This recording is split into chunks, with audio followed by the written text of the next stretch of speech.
pour éviter de nommer un ami. Je le trouve bon, l'Acadie. Nous aussi, on le trouve bon.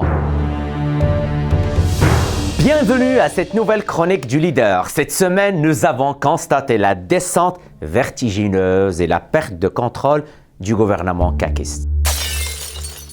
Plusieurs ministres sont complètement dépassés et les erreurs s'accumulent. Bref, encore une dure semaine pour la CAQ. Écoutez notre chef Marc Tanguay. Nous voyons depuis 5 ans un gouvernement caquiste qui brise promesse sur promesse. Il avait dit « Jugez-nous sur les résultats ». Les résultats sont autant d'échecs. Le premier ministre, Madame la Présidente, pire, a perdu le contrôle de son équipe. Le ministre de l'Éducation insulte son réseau et ses excuses, faut le faire, sont moins crédibles que celles qu'il a fait sur le troisième lien. Le ministre du Numérique ne contrôle rien. D'un, il est toujours en poste. Et de deux, il voudrait même qu'on lui fasse des éloges sur le fiasco de la SAC. Le ministre de la Justice, lui non plus, n'est pas en reste. Il fait nommer son chum juge, ne le dit pas au premier ministre, ne se retire pas du débat lors de la décision au Conseil des ministres. Et le premier ministre, là-dessus, Madame la Présidente, il trouve ça bien correct. Pire, le ministre de la Justice trouve toujours le temps de chicaner avec la juge en chef du Québec. Perte de contrôle. Cette semaine, Éric Kerr a encore perdu de la crédibilité au sein de son propre ministère. 25 postes de direction sont présentement vacants. Personne ne veut travailler avec ce ministre conseil. Oups! Ministre chasseur de tête, peut-être. Écoutez, ma collègue Michel. La sécurité de l'information des Québécois et des Québécoises, ce n'est pas banal. Sans pilote, sans équipage, sans orientation claire et bien définie dans des zones de turbulence, on a l'impression de naviguer autour d'un vide dans ce ministère de la cybersécurité et du numérique. Face à SAGIR, à SACLIC et le nuage gouvernemental, sommes-nous devant le triangle des Bermudes du gouvernement? Le ministère de la cybersécurité, au niveau de la sécurité de l'information, est en action. On a déployé le réseau gouvernemental de cyberdéfense. On a créé le centre gouvernemental de cyberdéfense. On travaille maintenant en collaboration, en partage plutôt qu'en silo. Et je pense que les systèmes d'information des Québécois n'ont jamais été aussi bien protégés que maintenant.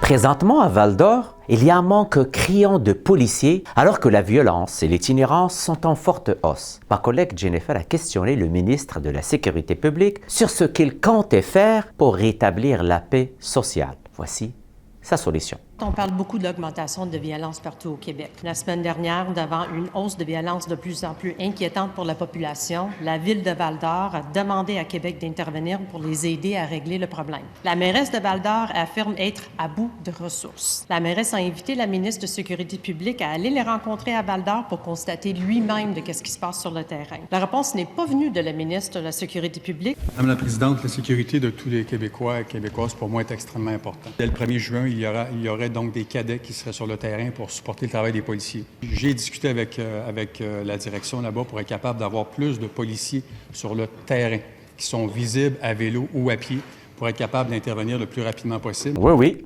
c'est vraiment ça leur solution. Nous les aimons, les cadets, mais c'est vraiment irresponsable de leur laisser porter cette responsabilité. Mon collègue André Morin a demandé des explications au ministre de la Justice concernant les dernières nominations. Je vous invite à l'écouter. Plus tôt cette semaine, le ministre de la Justice nous disait qu'il ne pouvait pas nous expliquer pourquoi il avait annulé des concours parce que c'était confidentiel. La confidentialité, c'est important. Les membres du jury de sélection qui écoutent les candidats et les candidates doivent garder l'information confidentielle.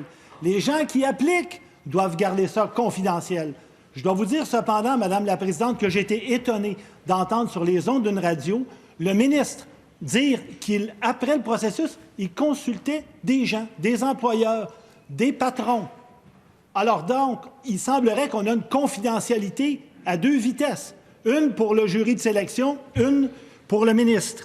Mais la question se pose, qu'a appris le ministre? En tant que ministre de la Justice, Madame la Présidente, je m'assure de faire le meilleur choix possible dans l'intérêt de la justice pour faire en sorte que la personne qui sera désignée, qui a été sélectionnée par le comité de sélection, puisse remplir ses obligations avec tout le professionnalisme et l'ensemble de prise en considération des intérêts des personnes, des Québécois dans le système de justice. Ça ne répond pas à la question et ça ne nous dit pas pourquoi des concours ont été refusés. Plus tôt cette semaine, le ministre faisait référence à la commission Bastarache. J'invite le ministre à relire la recommandation 35 pour la nomination d'un juge en chef de la Cour du Québec.